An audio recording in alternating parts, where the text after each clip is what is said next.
Hey folks, this is Mossies here letting you know to check out ZeldaDungeon.net for all your Zelda needs. Tips, tricks, walkthroughs, reviews, and so much more.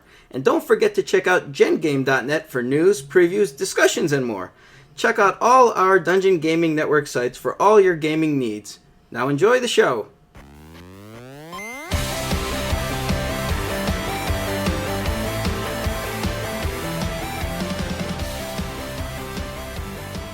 Hello and welcome once again to the Forward Compatible Podcast. This is episode 62, part 2 for April 14th, 2013. My name's Tony and I'm joined as always by my fellow podcasters Jason and Mark. I already thought I did this. Yeah. Where are we? We were thinking the same exact thing. Didn't we do this already? And we have from the part 1, we have Brian joining us again for the topic of the week portion. Yo. Mosses across the country at this point. It's been so long. Yeah. By the time this goes up, Moss will be gone. Yeah. Arrived. As we, if in the event you didn't catch the first portion, this is the first week we're doing this. We split the show up into 2 portions, so you could click back out and listen to part 1. Is this going to be like a 0.5 episode? Yes, or part 1, 62.5, I think. Yeah. Part 1, because over there we have news and reader email and the tournament. Yeah. And that's now dead. Yeah. Forever. Tournament's all done. Forever. So we can hop into... At least we were committed to it. We saw it through to the end. What's that? The tournament? Yeah. I know, everybody was like dreading it like 2 or 3 months ago. I was like, is this thing ever going to fucking end? What do you mean? Quarterfinals? Fuck. So, there's still so many members. Sorry to interrupt, but yeah, I just at least wanted to say that shows our dedication. We followed that through.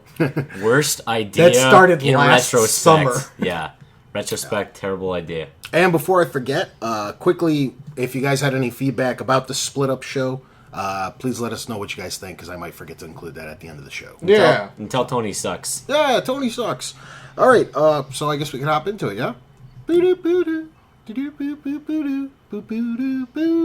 topic of the week. It was an extended one. I know. Extended version. I guess it's because he thinks we have more time. In celebration. I'm gonna change your music to Fandango. Are you still been doing the music? Yes.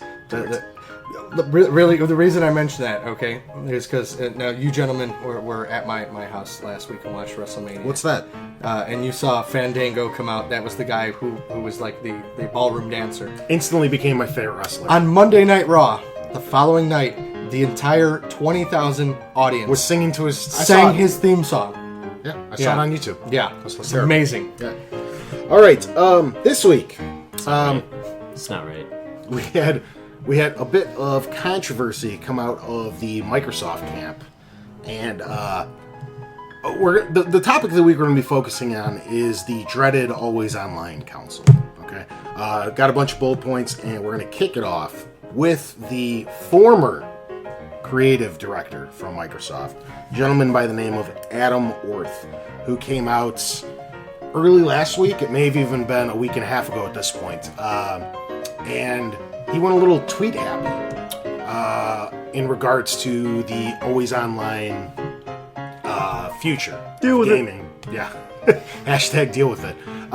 So if you guys want to hop into some initial thoughts, and then we'll kind of go off on some bullet points. Hashtag deal with it.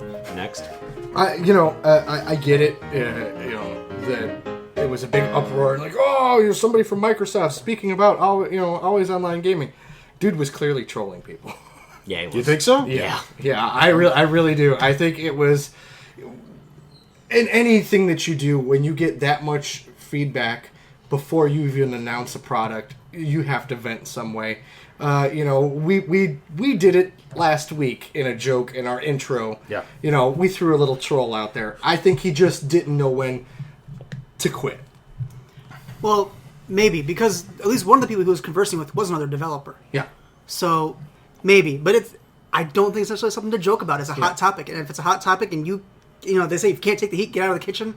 He stormed the kitchen. He lit up all the stoves. Yeah. He was thrown... I think he took deal with it. Yeah, I think deal with it, guys. Way too far. Down. Yeah. But I think initially it was just supposed to be a little trolling fun. It may have been, but it was, but I think it's something that he it's something that he wants, but something he's more on the side of, because I think developers and publishers don't get the same perspective because they're on the opposite side of the fence, that they don't think about what's going to be a hot button issue and how actual regular consumers are going to feel about something. I don't think they get that some people feel very strongly, and I don't think it's necessarily just a vocal minority that feels strongly about it, and that's why it blew up in his face. Sure, because it is funny, but it's hard to convey that sarcasm through text. Oh, I totally agree. You know, even through like what we do, even doing a podcast, sometimes your sarcasm meant in good humor is not taken that way, and don't mess with my stylus. Like that. No. And sometimes, you know, some people just don't have your same sense of humor. Mm-hmm. The difference is that we are afforded that little bit of leeway because we're not Microsoft. Well, and you're not a representative. He's a creative director, right? Yeah. Well, I mean, I'm a representative of Forward Compatible as a brand, but that's you know, 3 people. Exactly. You've tarnished our reputation already. Always, I tarnished it from the day I set foot. And I don't think you have like a corporate charter or anything yet. Working on it. Yes, I don't have it and have not told them about it. Yes, yes. See, I'm kind of on the other side of the fence about this. I don't think he was playing around. I think he was taking offense to something that Microsoft may or may not be spending their, looking to the future for, whether it be the 720 or its successor in the future.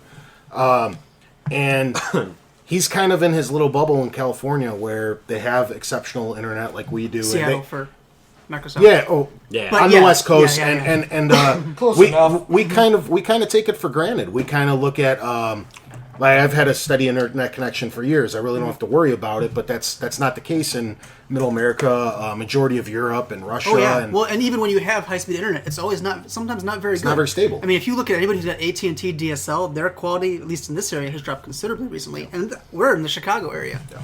I had AT&T. I had to leave them. I couldn't even stream a YouTube video half the time.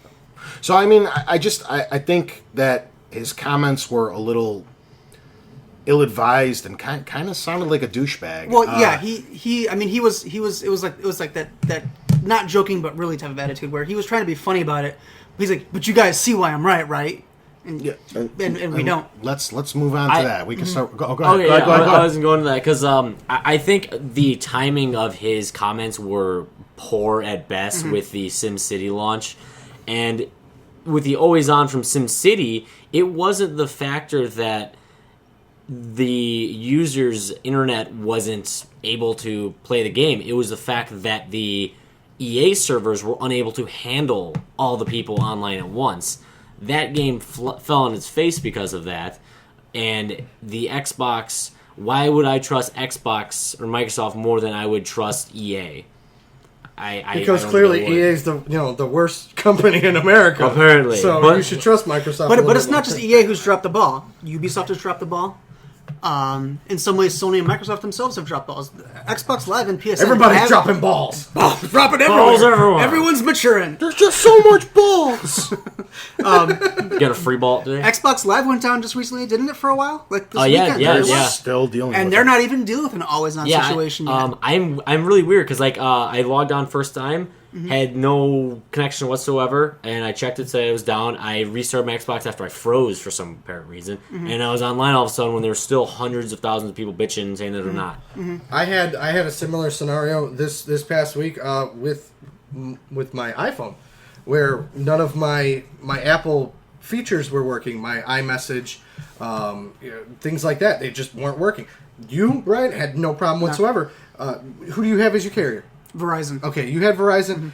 My girlfriend has Verizon. She was experiencing the same problems. Issues. And I have a 5, she had a 4. There was a bunch of different variables. And then talking to my cousin who has a 3 had the same issues. So, I mean, and nobody knows what the hell was going on with that. Right. So. Oh, yeah, it was just, it's the downside of cloud side stuff. Exactly. There's always going to, whenever you have cloud or always online, there's always going to be issues. I don't care how fast your internet is. If what you're doing, there's always the potential for anything to happen. Well, you see, the evil Dr. McBluetooth was hacking into the Verizon towers last week, and me being a superhero, I stopped him. I don't have Iron Verizon. Fist. They said Verizon. No, I don't have Verizon. He's got Verizon. I got AT&T. He was hacking the AT&T servers by Jason's house, but not mine because I had perfect service. Yeah, moving on. And I stopped him. Moving on. Yeah. Secret Agent Mark. All right, Strikes so again. back to the Adam Orth comments. The first one that really bothered me. Did you say Animaniacs? No, I said Adam North. Oh. Adam Orth. Oh, okay. Orth. That's his name. The one that really bothered me, so much so that I even made a post about it on the Facebook page, which I rarely do. And he attributed the an always online console to a vacuum cleaner. He basically stated something along the lines of, I've been trying to look for it online, I can't find it now. Yeah, I saw it. Oh, his Twitter account has been locked down. Yeah, it's basically, it was somewhere along the lines of, on occasion, I lose electric power, therefore I will not buy a vacuum cleaner. Yeah. Trying to correlate that to consoles. That's pretty close to, like, almost verbatim for what he said. And that is the douchiest thing I've ever heard in my life. When you buy a vacuum cleaner, as a consumer, you understand that the thing needs electricity to run. You can also deal without a vacuum at that specific second in the event you lose power for an hour or two. You don't need to vacuum right then and there. Well, I spilled and it's going all over the floor. A console needs internet, or does not need internet. Does not need internet to function. There's no reason to include internet on something that won't need it. I mean, you can have it as... I think he had meant more of like you need power to run your internet, therefore you shouldn't have a problem. No, he meant it directly like... He was trying to say, like, people are complaining that they're not always going to have internet, but why would you buy a vacuum? Because you won't always have electricity. Yeah. That was what he was really saying. That's why... It's the same thing. He said, sometimes cell phone coverage is spotty, therefore I won't buy a cell phone. It's like the douchiest thing I've ever heard in my life. Like, people get that. The console does not require it. It's an additional... It's an additional thing to go wrong for no reason. Yeah. Yeah. And it's great that these things go online, but it should always be your choice. You don't need it forced upon you. Let me blame Comcast for my internet being down, not you for having an always online and then my internet's down. Well, yeah, I mean, that's... Because I would blame you more than probably my service. Mm-hmm. So my next thing... kind of, I guess, a question to you guys then. If he was kidding around, why did Microsoft fire him less than a week after his comments were made? I always heard he resigned. I don't know. I heard fired. Everybody's saying fired. I think they're letting him save a little face by calling it that. Yeah, well, no, I mean, that's basically... In the one article I read saying it was resigned, but I'm sure it was under very much pressure. Under duress or something like resign or we'll fire you, so you resign. Yeah, and sounds better or whatever. I guess I'll go ahead and I'll jump in on what you're talking about. Maybe because, again, if we're sticking with if he was joking, again, there was... at a point, it became too much. And started to push... Oh, he was merciless that day. Yeah, and started to push it way too far. And maybe that's where they had to go, okay, there's a difference between messing with people online and... Being a jackass? Being a jackass as a representative of our putting company. a bad face on our company. Like, they allowed him, they essentially, the term is they allow you enough rope to hang yourself with. Mm-hmm. And then the official response from Microsoft when they let him go was, we apologize for the inappropriate comments made by an employee on Twitter yesterday. This person is not a spokesperson for Microsoft, and his personal views do not reflect a customer-centric approach we take to our products or how we would communicate directly with our loyal consumers. We're very sorry if this offended anyone. However, we have not made any announcements about our product roadmap and have no further comment on this matter. I think one thing to take from it is that Microsoft is probably at least considering always online because he made such a big deal about it and made it seem like it was he made it a big deal. Mm-hmm. Where it may not have been a big deal. I mean, it would have been a big deal when they announced it, but it didn't have to be a big deal yet. Yeah. Now everybody has an extra month. Yeah, now everybody has an extra month to hate the Xbox before it even comes out or is announced or whatever. Anything official has come up about. Right. So kind of leading off that, it actually segues perfectly into my next thing. What does this say about the reality of these rumors? Because, I mean, you got... Lately, the last month or two, most, not all, of the stuff coming out from Sony's camp sounds good.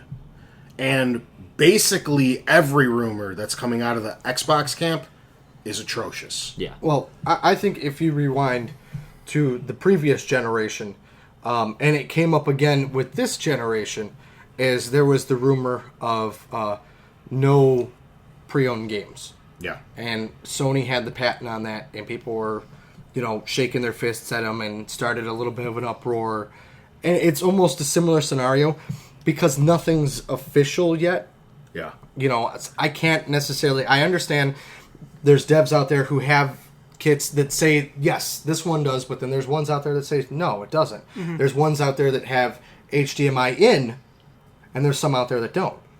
So, and you can't take much off of a dev kit because they're constantly playing with that until exactly. it comes out. So it's hard to say. Just remember the first PS3 had like 3 HDMI ports and two HDMI ports, 3 Ethernet ports, 8,000 USB ports. I mean, it was crazy. Yeah. They're going nuts with it for a while. The thing too is it's a little worrisome because of how many and from how many supposed sources the same rumors are coming from. But I mean, all it really takes is a development kit that was out there that was pre anything. That they were thinking about including testing this. it. Yeah. And he got fired, so he got let go of his non-disclosure agreement, maybe. And so he's not really in the talks. This could have been from 2, 3, 4 years ago with this development kit. He really has no idea what's going on, and he's the same source that everyone is got his claiming. finger far from the pulse. And he has no idea what's he's really only happening. been with Microsoft for a little over a year. We're not talking I'm about not talking about him. anymore. About I'm like talking a about dev. Okay, just yeah. maybe this Yeah, is no, I how understand, all yeah. these online rumors got started in the first place. Maybe this is all BS. Like Jason said, the PS4 was not going to play used games, and Sony right away at the press conference was like, "What? Where did that start? No, it's going to play used games." I mean, it started because they have a patent. Just Yeah. because you own a patent on something doesn't mean that you're implementing it. So technically, could Microsoft have a patent for a console that requires an online connection to function? Yes. Does that mean they're going to act on it? No. At one point, look at the damn PS4 controller that was supposed to split into two The with boomerang. two balls. Oh, the boomerang, too. The boomerang. That's the PS3, yeah. The two batteries, balls. yeah. Exactly. So I mean, there's all these speculations, and if this was something that maybe they threw out there to test the waters to see response with, it's always something that they can opt out of. Yeah. Nothing's final yet. Right. And that goes perfectly to my next one. You guys are leading in awesomely. Thank you. All right. So I'm wondering if this backfired with Xbox's recently rumored delay, because obviously it was rumored that they were going to announce in April. Like the next week and a half or so, yeah. Now, the rumor got pushed back to middle to end of May 21st. Okay. So, do we think that this guy, Adam Wart's comments that came out, Xbox, Microsoft perhaps didn't think this would be an issue at all.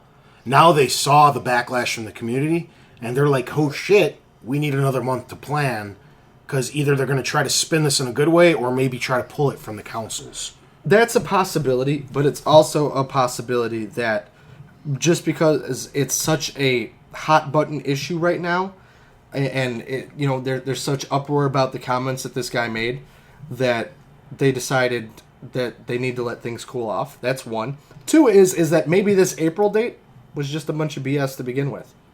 That's always an option too. I mean, Sony dropped the bomb 10 days before their conference. So it's not like, I know people are like, what the hell, where's the Xbox? But it's not like they have to go announce today that they're having a conference in 3 months. Exactly. Sony dropped it and they're like, hey, it's in 10 days. Like, that's all Microsoft needs, a week for everybody to prep. Realistically, they need 3 days. They could pull it off over a course of a weekend. Well, you got to send all the invites worldwide to different publications to come and have them check out They the would event. maybe already know. I'm saying, to the media, quote unquote. Okay, so I'm going to switch it off to everybody's favorite type of gamer, the bro gamer. Now, I'm trying to think of a way to word this. Does it even really matter to any of them with the always online functionality? I'm talking about, of course, your Halo, Call of Duty, Maddens. No. Well, if you're playing online, it doesn't matter if it requires online or not, because you're going to have to be online to play online. So, to that degree, it doesn't matter in the end, because you're always going to be online to play it anyway. So, for those gamers who only play online, or who largely play online, it won't be that big of a deal to them. Mm-hmm. They do make out a decent portion of not software purchasers, but hardware purchasers, because I want to say out of the 75, 80 million 360s that are out in the wild, probably 20% of them are purchased for like Halo 2, or 3 Madden games. or something like that. 2, right? 3 games. They watch Netflix or they pick up Madden, COD every year. That's all they do. Well, the other 80%, they either collect dust or they are the core for the 360. So, And with that being said, the almost designer technology, your Apple and things like that, it's very hard for them to come out and say, I kind of lost where I was going with this, but essentially, like, even if they say that they're going to put online into this, always online, there's a minority that will not be able to use this, but they're not necessarily trying to appeal to those people. They're trying to appeal, like I said, to more of the designer, electronic people, the people who want it as the whole home entertainment system. The core gamers, we've been getting shit on from Microsoft for a couple of years now. Oh yeah, badly. So, but we're still loyal. We're still but they're not, pay our they're Xbox Live subscriptions. They're not just giving up on the people who don't want to use the internet. They're giving up on the kid audience. Because there are going to be a lot of parents who don't want their kids on the internet. There are a lot of parents who don't want their kids. I mean, it's less than it used to be. There are a lot of really permissive parents, and it's kind of surprising. Yeah. But a lot of people don't want their kids to be online and talking to people, but for good reason. Yeah. And I'm not just saying pedophiles. I'm saying, man, Xbox Live is a cesspool. Oh yeah. So you're sitting in front of 3 of them right now. So, you've got to keep in mind that not everybody's reason for not being online is paranoia. Some people have a good reason, or some people are just like, you want to take your Xbox with you on vacation, and you're going to like a cabin or something where there is a TV, but there is no internet. Grandma who doesn't have internet. Right, exactly. They've lived without it their entire lives. They see no need to jump in at it at the age of 90. Right. Go ahead. I guess the only rebuttal that I can have to that would be even remotely relevant, and it's reaching a bit, is almost everybody's got a internet-enabled cell phone in their pocket nowadays. And with the way that it's going, if you're an Xbox player and you've got an Xbox, if you're our age, probably. Yeah. But you get. I'm not disputing the kids and the younger demographic Or the older demographic. Yeah, there are older gamers, but yeah, not many. Go ahead. But also too, you can use this as your hotspot. Yes and no. I get that. Like I can't with mine. You could use it to download. It would not be, the latency would probably be too low or too high for like gaming stuff. I've actually got a buddy who with his Note that does it. Really? Yes. And it's good ping and everything. Really? He plays Call of Duty with it. Really? So, yeah. Okay. But I mean, again, we're in Chicago, so we got better cell reception and all that other stuff, and he's got a better data plan, and that's what I was kind of getting into too. Is I think we're looking at this too localized. Like if you go out, because you got to remember even though the Microsoft doesn't excel in every area of the world, it's not just an American console. And you look at something like even in Europe, I see a lot of complaints. I don't know any country specifically. Tons of them have ridiculously low data caps and really slow seeds. In particular, I think Australia may be better now, but for a long time, Australia had one fiber optic cable run from the mainland of Australia. You couldn't do a lot on Australian internet. It was slow. You had very heavy caps, and online gaming, in terms of actual gaming, doesn't use a huge amount of data. It's more about latency, but you're still pretty limited. I mean, there are people who are limited to a gig for a month. I even know our neighbors to the north, they're severely capped as well. Yeah, in some areas, absolutely. I see a lot of them complaining on a lot of torrent sites and stuff about how they eat up through their data in 3-4 days. Yeah. And so that's another kin to this always online being a pretty bad idea, unless you're, for some fucking reason, if Microsoft was dumb enough to make it an American only SKU that is online only and provide the rest of the world. It could be a software thing too, where they only enable it in certain regions, depending on where you say you are or where to text you're from. I think that would. I'm from Canada. I think that would backfire in their face so badly. But it would be the easiest way for them to implement it, I would think. Because if they have to do an additional SKU for each country beyond... Not every country, just like North America gets one and the rest of the world gets one that doesn't have always online. I do have a bit of a scenario, if I can bounce. Yeah, go ahead, by all means. They keep using this term always online, but they haven't specified what always online means. There's another rumor to come out, which I mentioned earlier, about HDMI in, so that you would plug your cable box directly into your Xbox, and it would kind of overlay a hub. Like Google TV does. Exactly. Yeah. Maybe we're not looking at quote-unquote always online in a bigger spectrum. We're looking at it solely based on internet. Maybe that's not what they're talking about. Maybe that's just the terminology that some stupid dev, like you said earlier, threw out there. Maybe that's not really what they mean by always online. Maybe it's a catchphrase that they're going to use to market the system, but I mean, who knows? Or I actually just came up with this on the spot. You gave me the idea. What if what they're talking about is for certain things, like if you want to utilize your TV subscription, then you're always online. But strictly for playing games, it's irrelevant. Yeah. But you won't have access to... Yeah, maybe that's going to be a new central... obviously, that's going to be a central focus. Say if they have like a homepage, like you guys were kind of saying, where you have to access Netflix and Hulu and Comcast and Dish and all that shit, and your TiVo, and yes, you have to be always online, but if you want to use it purely as a gaming machine, all that's irrelevant. So if you want to bring it to grandma's house, the thing will play games. Yeah. But when you're at home and you want to access all that stuff, Internet Explorer, so on and so forth, maybe you do have to always be connected. Well, and they could also go the Steam route where you'd put it into offline mode where it checks in when you're online, but if it has like a certain period of time between when it's last checked in, it will still let you play. Just still not ideal if you're going on like a long vacation or if you are cutting costs and getting rid of your internet for some reason. But it would allow you to keep playing for a period of time. Yeah. Okay. I still don't like it, but... I saving my vent for the final thoughts. Okay. Do we think that... with how long they've been delaying, that PlayStation may have a head start? In terms of good to bad press, PlayStation definitely has a head start, which helps them out currently for people who might not pay attention over the next few months. I think, and I stated it when we were back discussing the Sony reveal and everything, it doesn't matter because Microsoft has the ability to come out and have the pyrotechnics and the flash and the flare and the spectacle behind the release and the reveal that they can use to instantly generate whatever they want. They could come out and sell you, a brick with an Xbox logo on it. And if they make it flashy enough and enough lights, and they got, celebrities and dancers and make it like an MTV event, then it doesn't matter.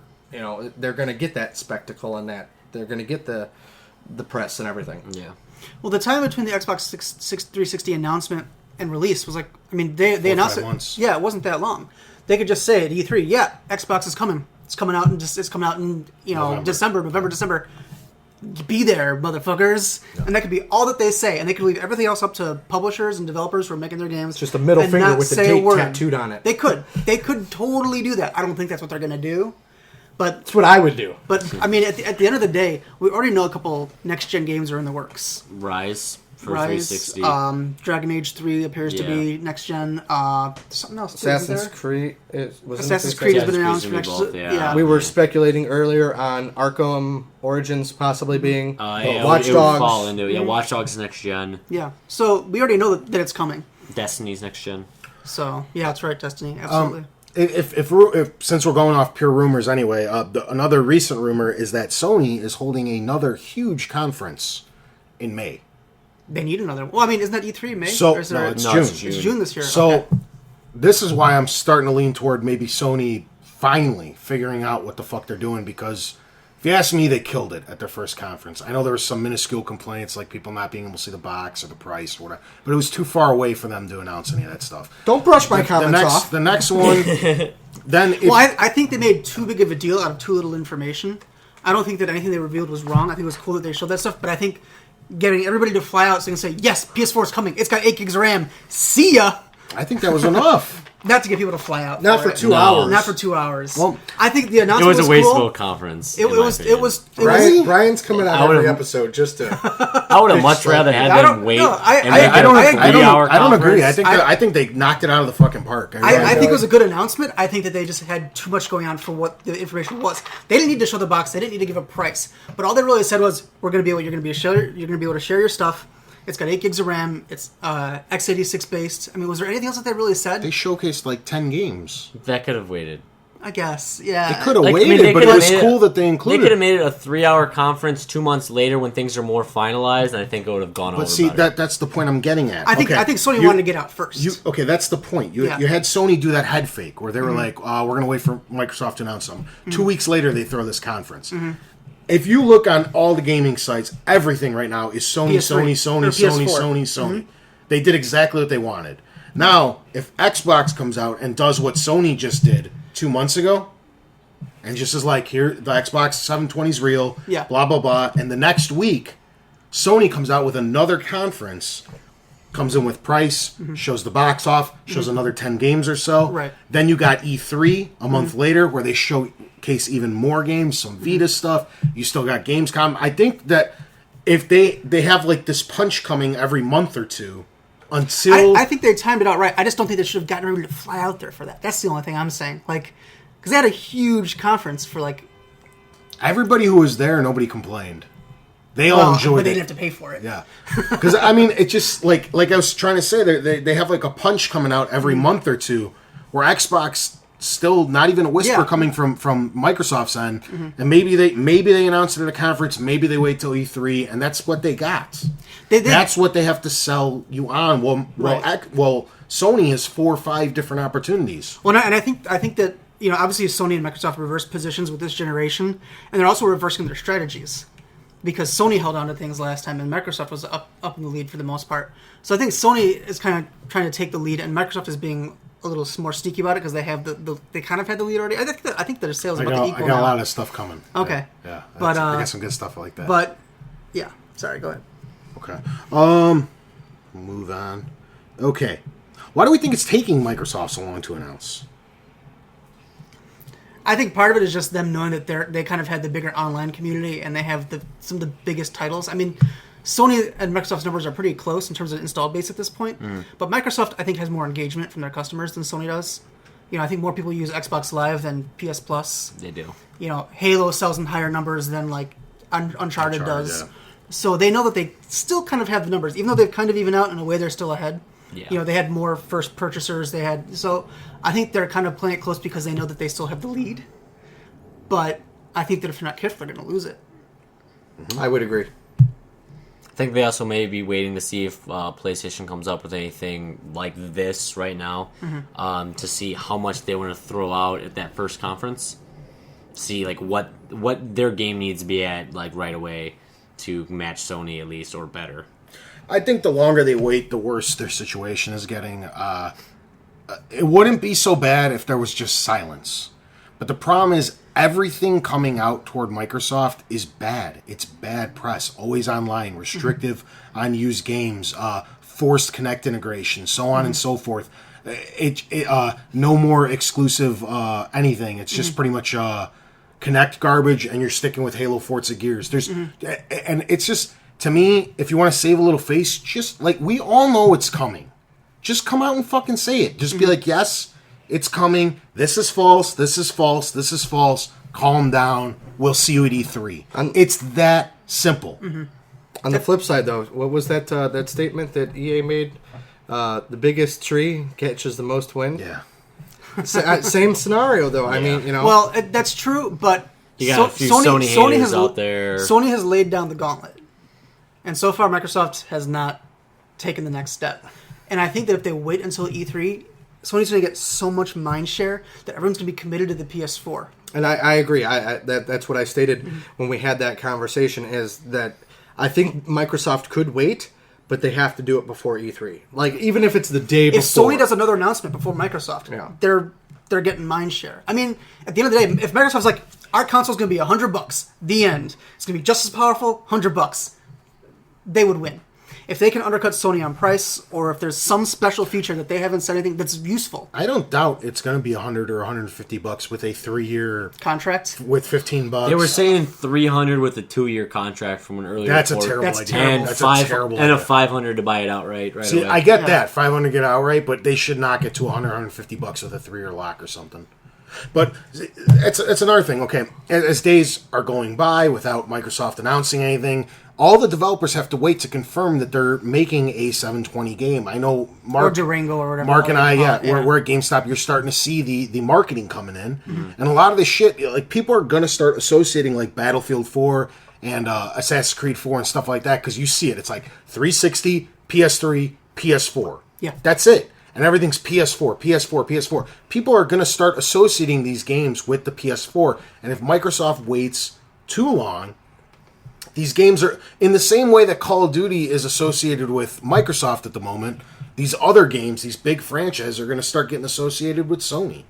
And I think that's a big mistake, and that's one of the reasons I feel Microsoft has to break the silence already. I do tell so many people do come in and thinking that, well, is the Xbox even coming out? I have to explain to them, I'm like, well, officially it doesn't even exist yet, technically. So that's why nothing is announced for it, because you can't say, hey, you got a game coming out for some kind of console. Yeah, some future generation. Like, everybody's dumb and they don't know what the fuck you're talking about. They treat people like idiots.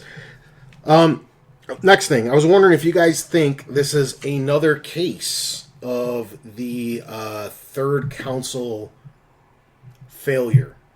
If you go back in systems past from even other companies, the third console, people tend to get a little lazy and screw up. PS3 wasn't. PS3 was the bottom of the generation. You go before that. I mean, they Nintendo definitely helped themselves out. What I meant more of that was, okay, when you're leading the generation with your second gen, like the Xbox did, or like the PS2 that crushed all. Yeah. They just kind of walk into it, which is what I personally feel Microsoft's doing. They're just like, we got this. It doesn't matter what we put out. Kind of like what Jason was saying. Everybody's going to come and run and buy this. And then they learn their lesson real quick that they fucking burned everybody. I'm already on the people aren't PlayStation stupid. boat right now, so I really think that you might be right with they are kind of lazy. Like, they should put up some kind of positive press. Come on, you have to realize that Microsoft has not had positive press in months now. Since Halo 4. Besides the fact that they have the best sales in the U.S. That's a good story that comes out in a month from Microsoft currently. Yeah, I think that... I'd like to think that Microsoft would learn from the mistakes of others. They were very intent on getting into this industry. They really looked at it. I mean, nobody could have done with the Xbox what Microsoft did. Microsoft lost money for like 6 years, 7 years. The original Xbox, didn't make a penny. It was a loss up until like the second year of the 360. That's a long time to lose money. So you'd think they would be thinking about this a little bit more and planning it a little bit better.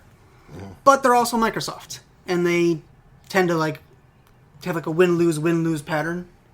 And lately it's been lose. So, look at Windows phones, look at Windows 8, look at fucking everything Windows has done lately. But this could also be the upswing. They're kind of whiffing it a lot lately. Yeah.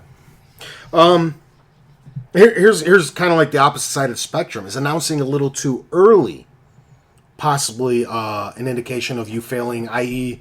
the Dreamcast that everybody saw it was out. They were waiting for the PS2 anyway, or even the Wii U. Look at that currently, right now. They came out in an awkward time, clearly a bit underpowered, and so on and so forth. And nobody's biting. Everybody, I work at a game store. I hear it all the time. People I don't come sell in. Wii U's in a week. Nobody cares about Wii U, from what I gather. Everybody. No, I don't sell one in a week. Only But Nintendo I get 10, 20 questions a day about PS4 and Xbox 720. Yeah. Whereas, people just walk right past the Wii U rack. Nobody seems to care. And do you think that was a little, is it bad? Like I said, that maybe announcing too early or coming out a little bit too fast? I think speaking specifically on the Wii, and I've brought it up before, one of their big issues for me walking into a retail location is your marketing and your presentation doesn't set you apart from the previous generation.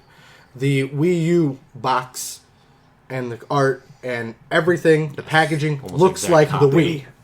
Okay, so when you walk in, your brain instantly tells you that's been there. That's not something new. And the naming is so ridiculously similar. It sounds like an add-on for people not in the know. Yeah. Mm-hmm. Like a fucking Wii balance board or something along those lines. No, I've had people... When I hear U, I always think university. I think that Nintendo has kind of dropped the ball on the Wii, but I think it's separate from the Dreamcast. It's a completely different issue. The Dreamcast failed because everybody wanted the PlayStation. PlayStation, don't forget, had already beaten Sega with the Saturn. Oh, yeah. So the PS1 killed everything. It did. And I think that Sega kind of made a valiant effort with the Dreamcast. And if you look at first generation Dreamcast versus PS2, the Dreamcast games looked better than the PS2 games originally. Mm-hmm. So I think it was just a matter of Sega was already down and they couldn't catch back up. Nintendo kind of has the added bonus of Zelda and Mario. I mean, Pikmin. Those two franchises alone. Pikmin, Metroid. I was expecting him to chime in and say Pikmin. Well, but it's not the name that Mario or Legend of Zelda are. No. But they have those two things that will keep them guaranteed business. Sonic was never as big as Mario and Zelda. Sonic was big, but it wasn't as big. He was as Mario dying and off already at that point. Wasn't In the enough to early sell. 90s, Yeah. Sonic was huge. Sonic Yeah. was everywhere. Yeah, but by 2000, there hadn't been a Sonic game for He was years. so ridiculously 90s. He couldn't transition. And, into and there was nothing on the 2000s. Saturn for Sonic besides a couple shitty games. Yeah. All right, I got a couple more things for us, and then we'll wrap it up. Here's one. Does Microsoft even care? Like, we kind of touched on this briefly, but are they so confident that they have their fan bases that they're not even worried, or perhaps they're not even thinking of launching this year? I mean, if you look at sales, the Xbox 360 is still moving hundreds of thousands of units in the U.S. and another few 100,000 worldwide. They're selling 500,000 consoles a month. It's a possibility. It is possible. Why do they, like, you have a product that's finally, like we alluded to earlier, that it's finally making money. Yeah. It's making them a lot of money. Yeah. It's very cheap to produce because it's 8-year-old technology at this point. So they're slapping them together, and these things are selling like hotcakes. Why jump into a next generation where you know both of these companies are going to start taking a huge loss? The only reason to do it is because they'd be in the same position as Sony was when the Xbox 360 came out. No one cared about the PS2 either. The PS3 was still about a year off. Xbox 360 was the new hotness, and I wouldn't say it killed the PS2, but people wanted the 360 more than the PS2. We were there. Yeah. Well, you were there. I was out of getting GameStop by that point. Were you? Okay. I got fired during E3 of 2005. Okay. Then Yeah. You remember you got the high five when I got fired. Yeah. We were there. I mean, We were there for Halo too, The though. 360, I was. this 360 is still crushing the Wii U, the brand new kid on the block. even in launch week, It's not like slightly outselling it; it's destroying it. But if Sony comes out this Christmas and Xbox doesn't, Sony's got them. More than likely. I think so too. More than likely. They have to match. They don't have to match Nintendo. No one really same cares. day launch. I personally, I think they'll launch close. the way. I'll save that for final thoughts. Okay. If you guys have anything else on this, Nee. okay. Would you fine gentlemen like to hop in some final thoughts then? Yeah. You know Well, what? are we going to talk about? Are we going back to that always online thing at all? Or are we done with that always online? If you want to I've got anything a else, point about I know it always kind of online. it Yeah. kind of It kinda moved away into that, but, it's a yeah. conversational podcast. We Yeah. go crazy all the time. You know, Cliffy B came out and kind of actually supported somewhat of what the guy was saying. Yeah. And nobody really gave him shit because he's Cliffy B. because he's Cliffy B. He's a dick already, and he's doing charity to have his head shaved, which should be done right about now. Well, the thing, Cliffy B made another interesting statement about microtransactions, and he said, "Well, look, it worked in arcades. Yeah, it worked in arcades before consoles came around. Guess how well arcades did once people had Super Nintendos in their homes and they had graphics that were on They par almost with the all arcades. closed. Yeah, they all started going downhill. People will always gravitate toward convenience, and microtransactions are not convenience. So, with regard to Cliffy B, he can design a game, but that doesn't make him the world's greatest businessman. He may have seen some numbers. But even a guy like him, I mean, I'm a huge Gears of War fan, but you just based what the hell's the guy done since 2006? Did he work on Bulletstorm at all? No. No, No, then not much. they were. They improved. They overviewing on improved it. upon his 9-year-old idea of a chainsawing gun, and I love the guy. I'm a big fan of his. But when you really break it down, what the hell's the guy done in a decade? It's a good question. Fair question. Maybe if he was running a simultaneous Well, trilogy that he started off after with the Gears of War success Well, he money. did 1 through 3. Yeah, but he's just taking Gears of War 1 and slightly improving upon Well, and isn't- a 9-year-old idea. Well, I mean, you can think that about that. He's of well, and Halo as he's well, left though. Epic to work on his new thing, right? I mean, he's doing that new mobile platform. Isn't he talking about going mobile or something like that? I seem to recall. He comes out and says a million different things right now. It's too hard to keep up with. What It's because everyone wants to interview with him, so Yeah, it so changes on what he I feels think that day. realistically, with him, I think he's actually just screwing with a lot of people. He could be. By making his comments to stay controversial, to stay relevant, and to keep people His name guessing. keeps getting hits, yeah. And to keep people guessing. Well, let's hop into some final thoughts. That was my final thought. That's just Cliffy B. No, that was his final thought. Okay. No. Yeah, he's done. He's never thinking again. How about you, sir? Always online console. The whole thing we talked Yeah, about. the whole next generation has me concerned. The whole next generation seems to be more about problems than interesting stuff. You got the always online, the no used game thing, which doesn't seem to be happening, but will probably come in the form of online codes or the online pass or whatever.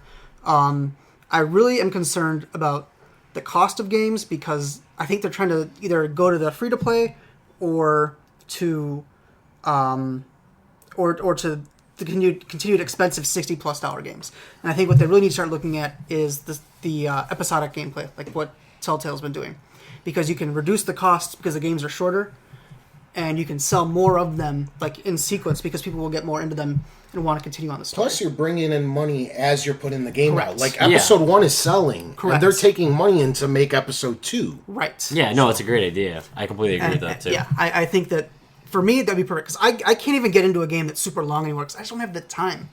Like, you guys could see, the people at home can't see, but I have my pile of shame. Pretty much every game on my shelf is a game that I have not finished. Yeah. I bought it with the intention of playing, but I just can't get the time to do it. Too much media. Yeah, I picked up, what was that game?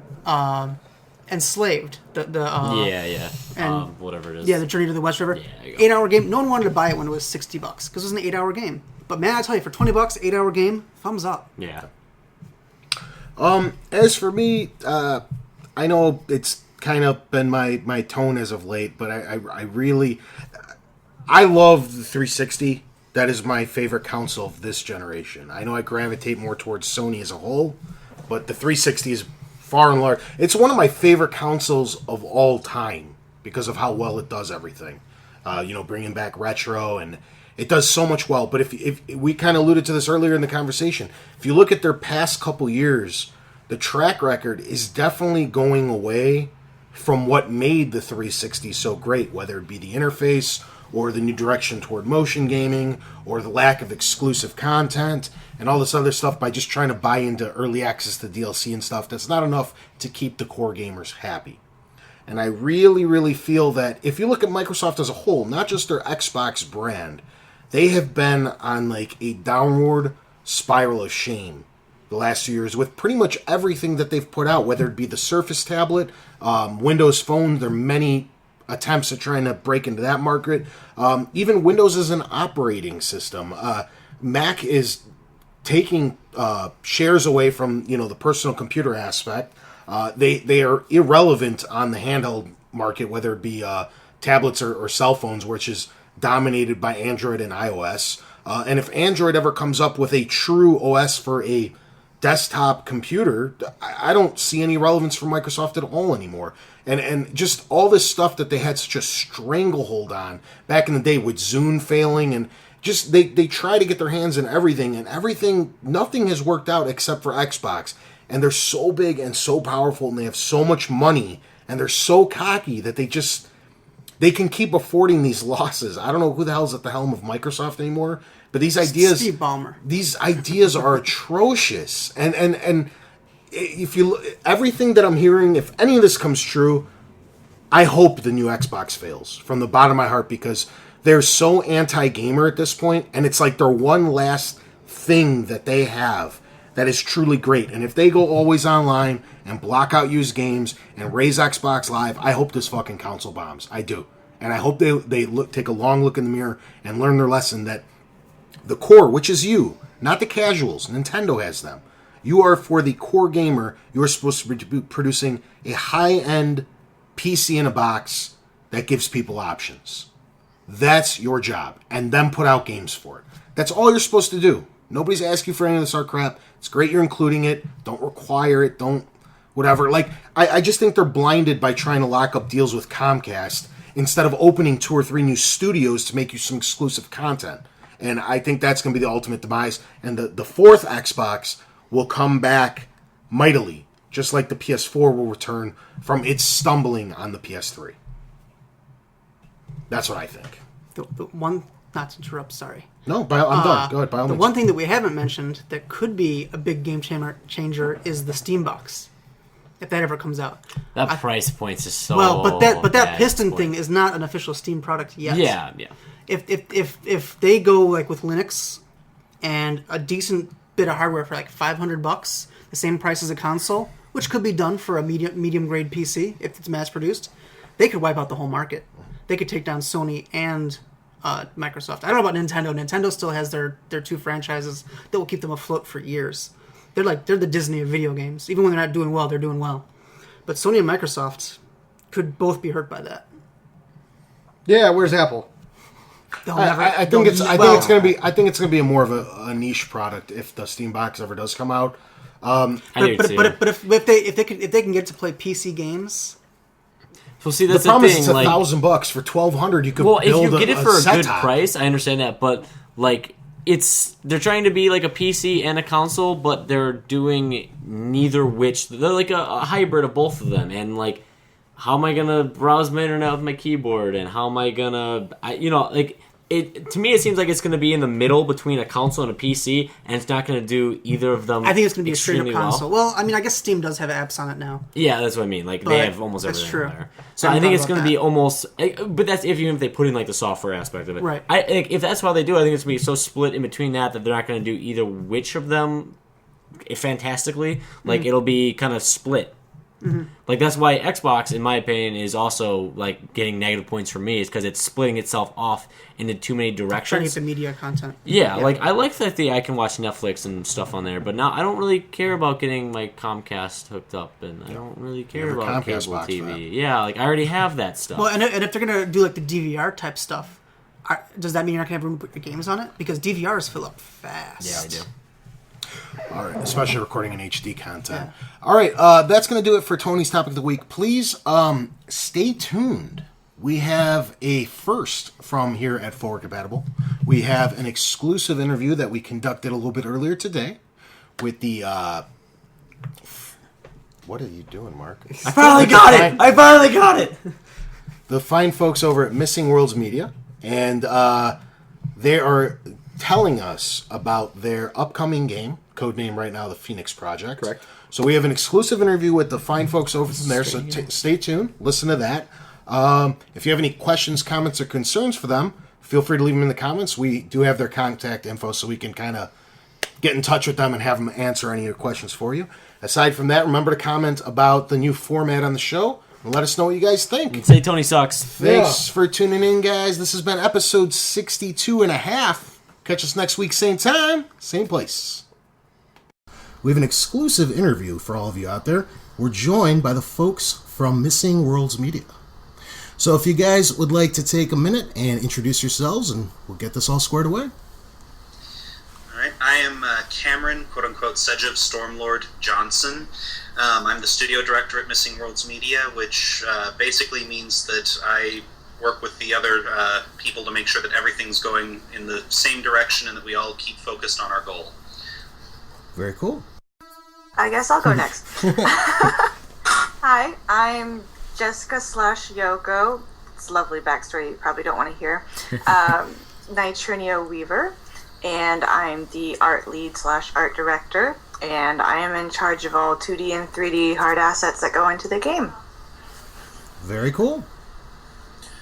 Hi, my name's Nate Downs, also known as Dr. Tyke. I am the technical director, which basically comes down to, if it has to do with code of any sort, it's under me. I'm the one who has to herd the cats, as it is. You get to put out fires all day?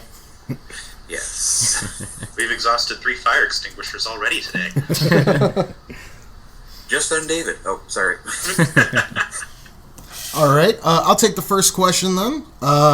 First and foremost, why don't you guys tell everybody who you guys are, and more importantly, what you guys are working on. All right. We are Missing Worlds Media, and we are putting together the Phoenix Project, which is a next-generation superhero, supervillain MMORPG.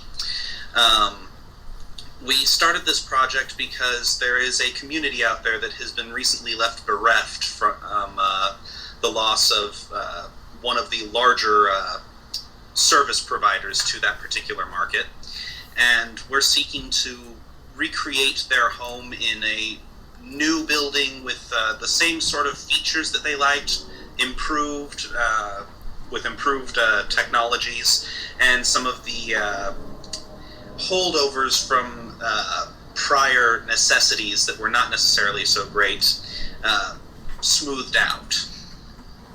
That sounds like quite a handful.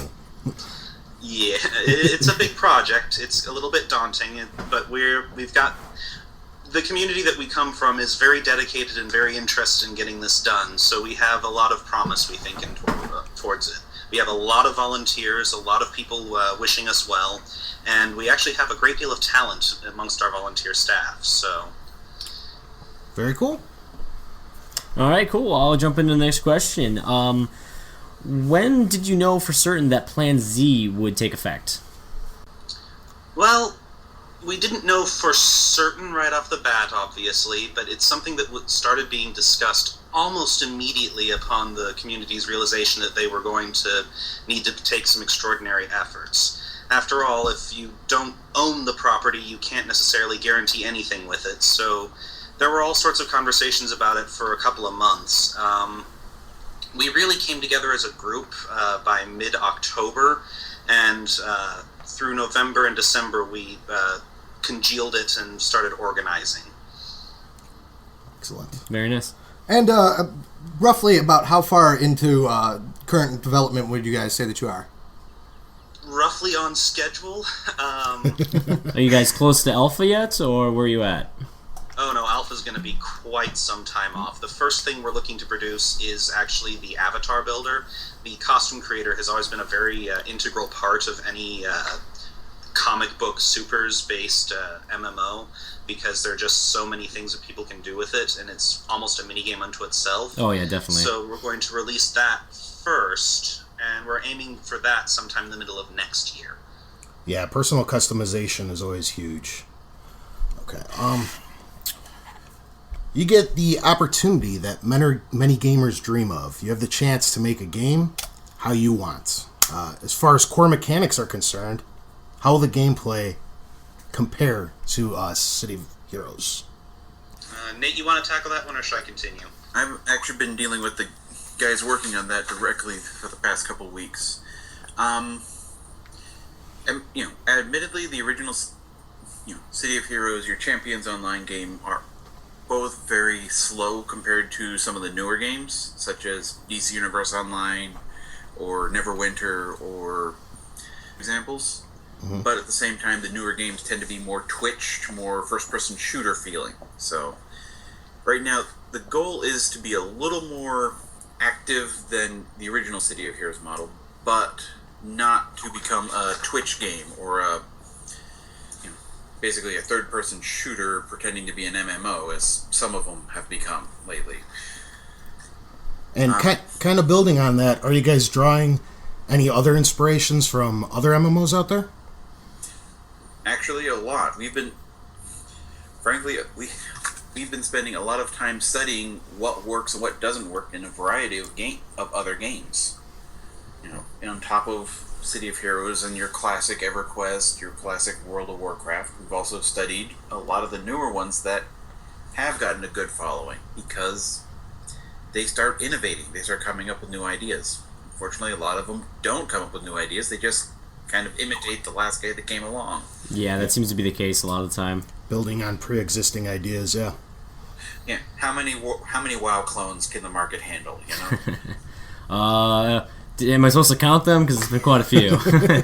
Well, fortunately, our own core inspiration that our community comes from is expecting actually came out slightly before World of Warcraft, so we have a legacy to draw on that is a little bit distinct. You asked how familiar it should feel and play style. People aren't going to walk into it and say, oh, this is a clone of the prior game. There are a number of reasons why that is simply impossible and others why that would be undesirable. Yeah.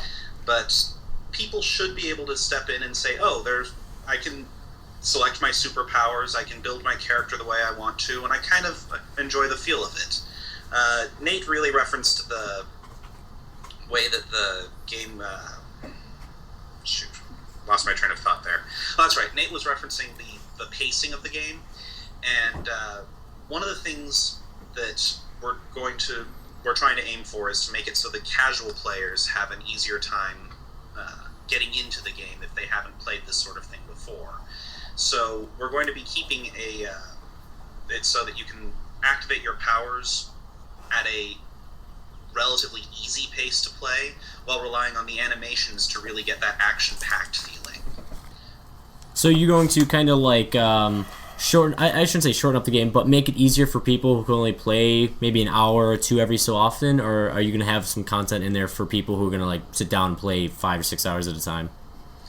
Well, ideally we'll have some for both, but we're not quite to the point of that deep level of detail in our content development yet, so we can't make serious promises there.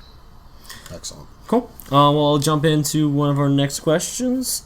Which one do we do? Let's do this one. Do one? All right. Can we expect a moon base or an underwater level? Probably not with our initial release. This is Jason's question that he wanted answered. I have to throw some out there just for just for fun. Yeah, the moon base or an underwater level, those would be interesting things to attempt. Nate, again, would have to come into what our engine can handle with regards to them, but I suspect that would be eventually doable. But for our initial release, we are going to be concentrating on getting our core zones out there and just have a solid basis for a game that we can expand upon. Okay. Speaking of your core zones, in older MMOs, you typically had different issues with transitioning from one area to another. Is that something that you're looking into? We've looked at a couple different models, but honestly, what we're doing, going back to City of Heroes, what we ended up modeling it on is the way Pretoria handled it. Okay, so like the seamless transition, where you can see the next zone, the next area. Exactly, and that way you've got that ability to transition, and as technology moves forward, we can do that seamless handoff. If you don't have a fast enough connection to be able to handle it, you have a little bit of a loading page. Sure. If you do, nice handoff. Yeah. But essentially, you're not going to have like a giant wall in your face where you have to go through a specific entry point. You'd like to have that more open, have a more natural transition there. Exactly. Okay. And if you, stand on the tallest building or fly all the way up, you can see the whole city laid in front of you. Yeah, you're not restricted. Okay, very cool. Excellent. As development progresses, is there any chance you guys would utilize some sort of crowdfunding, perhaps like a Kickstarter, to help you guys along? Indeed. We are definitely planning on a Kickstarter. It's going to be coming up as soon as we've got it ready, because we don't want to release something. We don't want to go do a Kickstarter and say, and we promise we've got stuff eventually. So you want to pull a War Z? Sure we have some solid things to display first. Yeah, I'm sorry, if you asked a question, I missed it. We had asked about crowdfunding and like a kind of like a Kickstarter. Okay, I did just answer that. Yeah. Oh no, I was saying you don't want to pull what War Z did right off the bat. That will not help you. In superhero MMOs, travel powers have been another big part, just like the character customization and your powers itself. How are you handling that going forward? Well, travel powers are definitely going to be present. You'll get all of the classics that you can think of from various comic book characters and even cartoons and other superhero type shows. One of the things that people have commented on very frequently is that they just really want to fly again. So I can assure you that power will be available. Very cool. Along with flight being like my favorite power for a travel ability, I always wanted to see something almost like a Spider-Man-esque web swing or a grapple kind of swing through the city would be very cool too. And Nate's actually looked into that one, I think. Nate, you want to comment on that? Well, the engine can handle it. It comes down to just getting the animation right with it. Sure. But, if we can make it work, we're going to get it in there. Very nice. It's going to be, sitting down at the art, working it out. It's going to be fun. I think it amounts mostly to swinging along on a lanyard or something, playing out there. Mechanically speaking, it's effectively the way that certain characters who use that get away with flying. So it's almost a reskin of the flying power, but I'm not certain that we would code it that way or if it would have to be its own separate thing. Okay. So we'd have to investigate that a little bit more. So next question I got for you. How many classes do you guys have planned currently? It's an the way we actually settled down was we looked at the way other games work. You've got your City of Heroes archetype system. You've got your Champions Online, really not that structurally good archetype system. Yeah. You've got DC Universe Online, which makes Champions look completely open-ended by comparison. Yeah. And what we started doing is distilling what it was each of these did. And while we were doing this, we noticed something with the old City of Heroes model is you technically had 3 identical classes that were only differentiated by their inherent design, the bonus each ones get. Mm-hmm. You got your Stalker, your Scrapper, and your Brute, all functionally the same. They've got defense and melee for their abilities. Very cool. So we started distilling it down, and we started realizing we can actually start putting this together and do a classification by your primary capability and a specification. You're kind of specializing with the secondary. We started going, well, let's try and mesh this up. Let's see if we can come up with something a little more interesting. So you don't have, if you're pets, you've only got one selection for what you can be. And what we came up with was a model that has, when you choose your classification, your primary power ability, you now have a choice of 3 different categories for your secondary. And then you've got your selection of powers under each of them. So it gives us a little more flexibility, a little more options with it. It comes down to about 18 different classes that you can play. Then you can further customize them on top of that. Yeah, that sounds extremely interesting. Kind of building off that, where you're kind of segueing into it a bit. Are you guys planning on sticking with the traditional good guy versus bad guy scenario, or can we expect to see the lines blurred a bit more? Oh, lines are very blurred. Well, lines are. We need to be careful about in talking about that, because when you talk about lines being blurred, there are 2 ways you can interpret it. We are definitely going for a game and a setting where messages about good and evil are very clear. This isn't some sort of deconstruction of the superhero genre where half the heroes are really just villains that happen to accidentally do good, and half the villains are heroes who just use evil methods or something like that. Mm-hmm. We have a clear division of good versus evil, but we allow characters through their choices to slide along that spectrum so that they...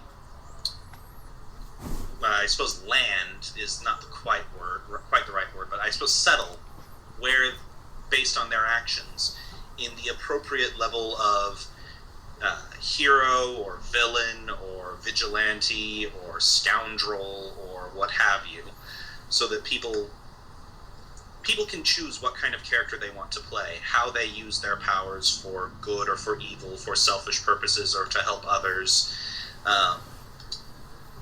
And there will be clear choices without making them cartoonishly silly choices like help the peasant or smite the peasant. You guys just had your first panel in Seattle recently, correct? Mm-hmm. How did that go? Quite well, actually. It was really quite entertaining for us. We had a great time. It was neat because we ran into people there who had not heard of us before that panel, so it was nice to see our audience broaden just a little bit, and we got some really good conversation with them, I think, in terms of what people want to see and what people want to do. We even came up with a possible idea for some of our in-game mechanics as we're going forward. The idea of using trophies that you pick up from stopping bad guys or from your own heists that you can use as base decorations that the game kind of keeps track of in order to help turn what might have just been a random enemy that you encountered into a recurring rogues gallery member. Very cool, very cool. I couldn't help but hear you mention base items. So there is some type of planned bases or hideouts or something along those lines? Absolutely. In fact, the second product along our release schedule that we're planning, after we get the avatar builder out there, we want to get a base builder out there. And this will be a tool that you can acquire base components for in order to build your base, much like you can in several other games where they have living spaces. Okay. And the idea is that we're going to develop this tool so that it is also the same tool that our developers will use in building the city and designing mission levels, etc. So that this tool, we, as we build this tool, we are focusing our work towards getting the actual game done and accelerating our progress, while also releasing something for our audience to enjoy in the meantime. That is phenomenal. Post the Seattle conference, what kind of community support have you guys seen? Generally, our community has been very active and supportive all throughout. So while people were very excited after the Seattle conference, I wouldn't say that we've seen a huge upsurge in it, but we have seen some of our audience get even more excited than they were before. Yeah. That's always good.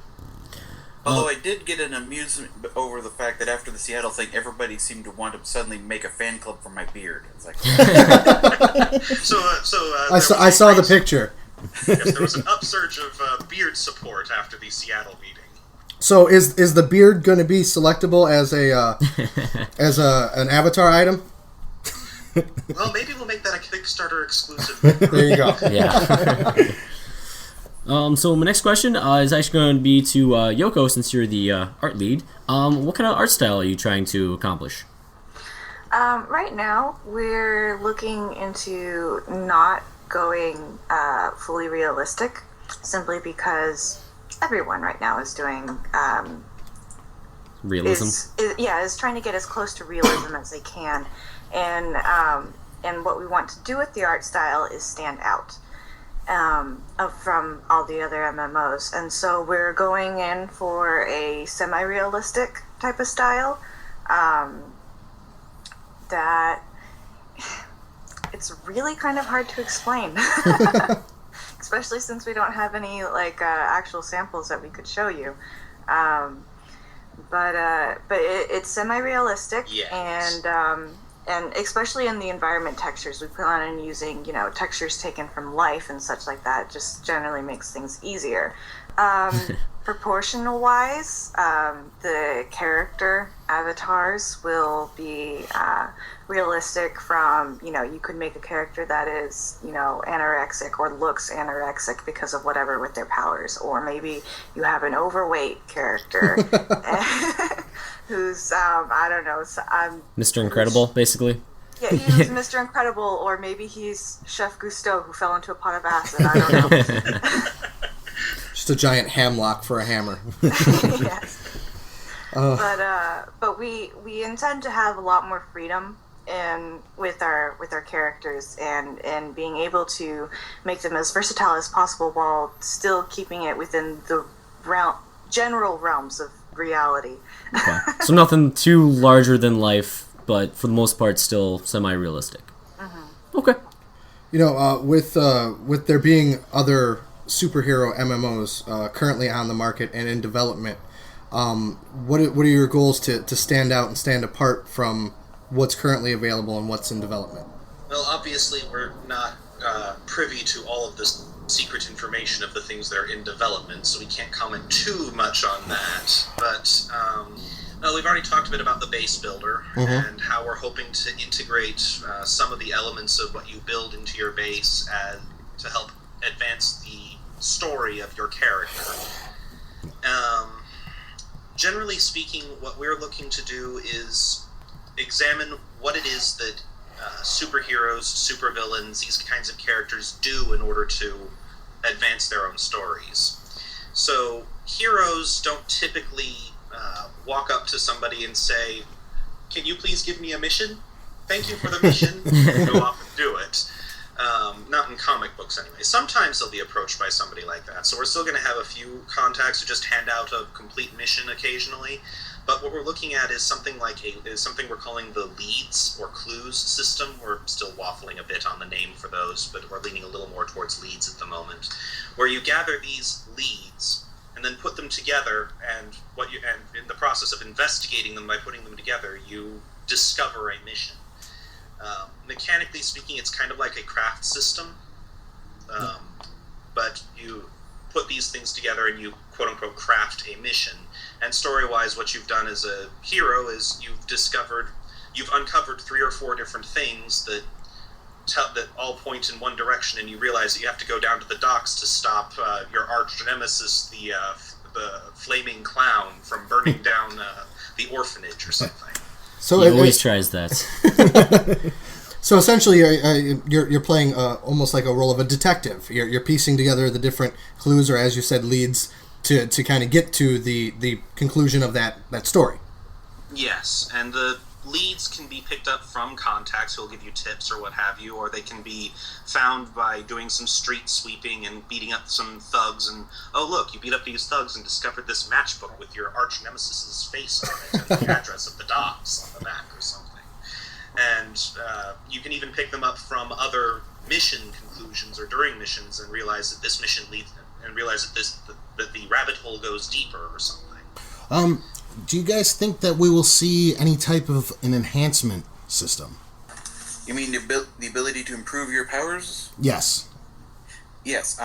We've actually called our system the boost system. It's not in the same vein as, well, it is in a similar vein to like the City of Heroes or the Champions model, but it's still in the very rough stages. We're trying to get one of the things we've talked about is diminishing returns. If you enhance the ability of the same type of boost multiple times, every time you do it, it starts getting weaker and weaker. No, I understand. Yeah, it's a little too early to tell, right? Yeah.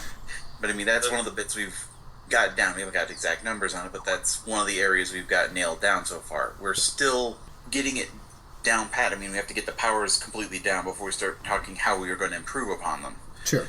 You got to get it dialed in first. Right. Yeah, but we are definitely leaning more towards a system of improving your powers through the things you acquire, rather than a system of you strap on gear and suddenly you have a +1 sword that gives you 13 strength or something like that. Yeah. So we are not going for a gear-based system. We're going for something that fits a bit better with the super-powered modern genre. So almost like a natural progression of the character as he develops. Mm-hmm. Okay. And since everything can be boosted in different ways, two identical characters will start out one way. By the time you hit level cap, they'll be completely different. That'll be pretty cool. Are you wanting me to ask this? Go all right. So Jason wants me to do this next one here. So we got, will there be a Mercedes lackey NPC or any other Easter eggs that we can expect? A Matt Miller contract or a billboard for Ford compatible?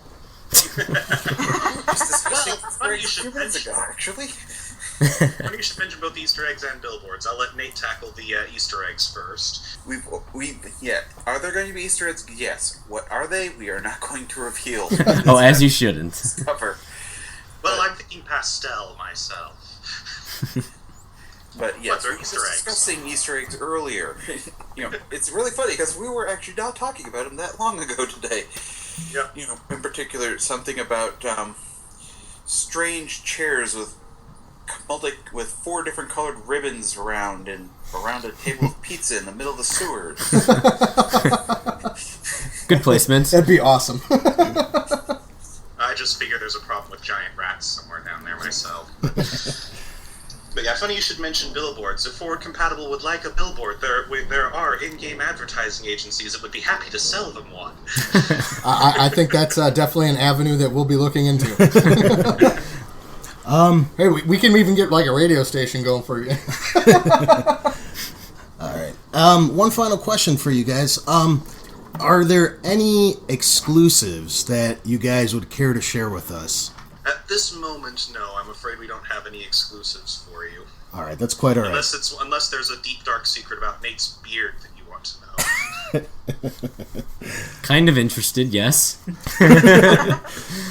All right. Well, we want to thank. See, it's the source of his powers. Oh, okay. Well, there is that mission that people talked about involving the beard. Beard takes over. Was that one? That would be an excellent idea for an expansion. The beard is like a symbiote. Well, actually, what the gag was is that the mission was that it was one of these newspaper mission types that just randomly pops up that the hero Downix is for charity, shaved off his symbolic beard. Unfortunately, the radiation experiment they gave him his powers had actually given it its own form of life, and is now terrorizing downtown. And then in a future expansion, you'll be able to build your base inside the beard.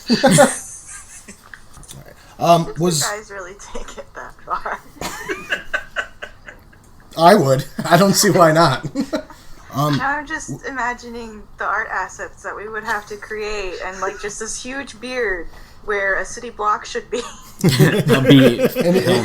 have to make it move too. It's got to like sway in the wind and whatnot. Maybe we can get you talking to Telltale Games. They draw weird things like that for some of their games. They sure do. If you guys wanted to take a minute, I don't know if there's anything else that we didn't ask you that you guys would like to mention. I mean, feel free to. One of those things, I really should prepare a list of things I want to talk about with interviews in case they ask me this question. Yes, we stumped them. Well, your questions were pretty thorough, too, so let's see. Anything else to cover? I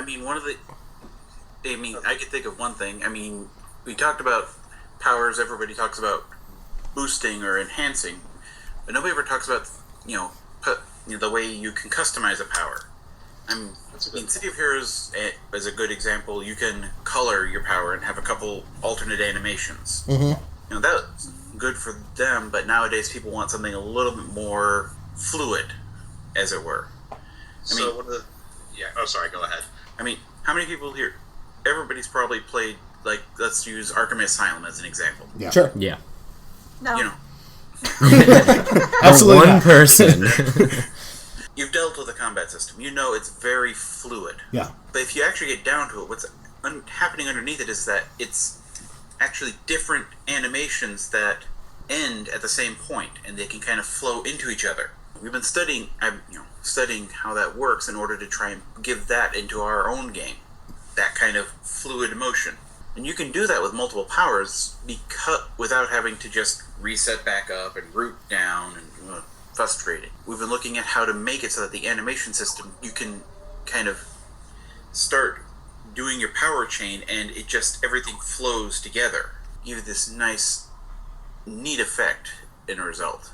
It also means that you can kind of tweak the animations a little bit more, so you can have a lot more control over the animation system than you could under the other games that are out there. Mm-hmm. I mean, everybody that does DC Universe Online, Yeah. everybody with a fireball, it's the same fireball. The same same look. Yeah. Actually, along those lines, thank you, Nate, for reminding me. One of the things we're considering for our C-store is having alternate animation sets for powers that you can buy. So instead, if you don't want to have just the standard flaming set that can shoot a fireball from your hand or your mouth with fire armor or something, you might pick up the Phoenix set that just gives you a little phoenix over your shoulder that is the source of all of your powers. Or the flaming arrows set, which replaces your fireballs with flaming arrows that explode or something like that. That is a great idea. Yeah, Jason has been nodding in approval throughout that the entire time. Like, yeah, that is good. I'll buy all of them. We like to hear that.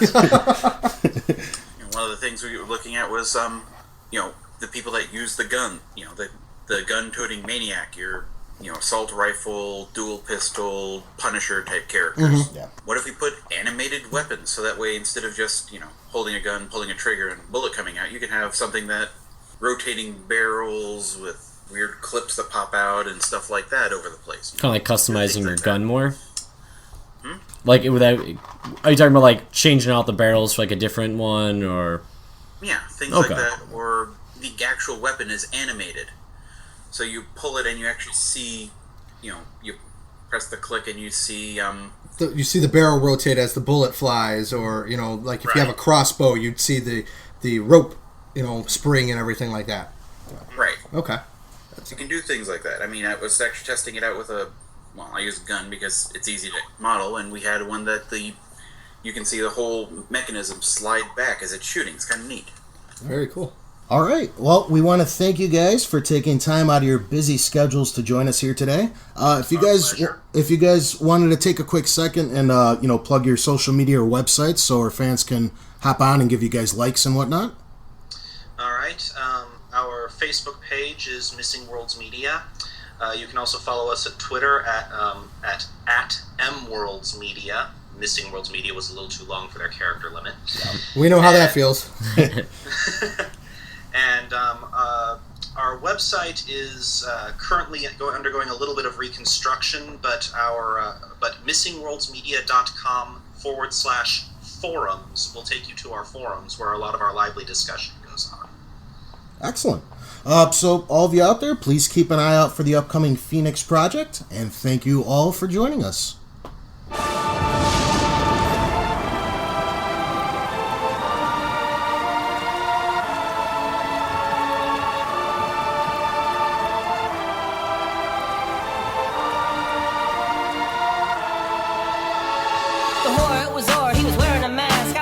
Folks, and we was having a laugh. We didn't do this too often, mingle with the proletariat. Folks were old money, and too often they were scared of cat. Always going out, leaving me with the help. Always raising funds, and I'm left with myself. They saw that I was missing out on being a kid. Dad said we're going out, and I'm flipping my lid. I was lost in the dark, took a time in the cave. Surrounded by bats, alone and afraid. Big Z on the screen, man, drooling in danger. I summon some evil, can focus their anger. A hero that sent the unjust to their ruin. A mask to protect them from people pursuing. A cape to conceal a collection of tricks. And everything black, on this he insists. I am the Batman, I jump up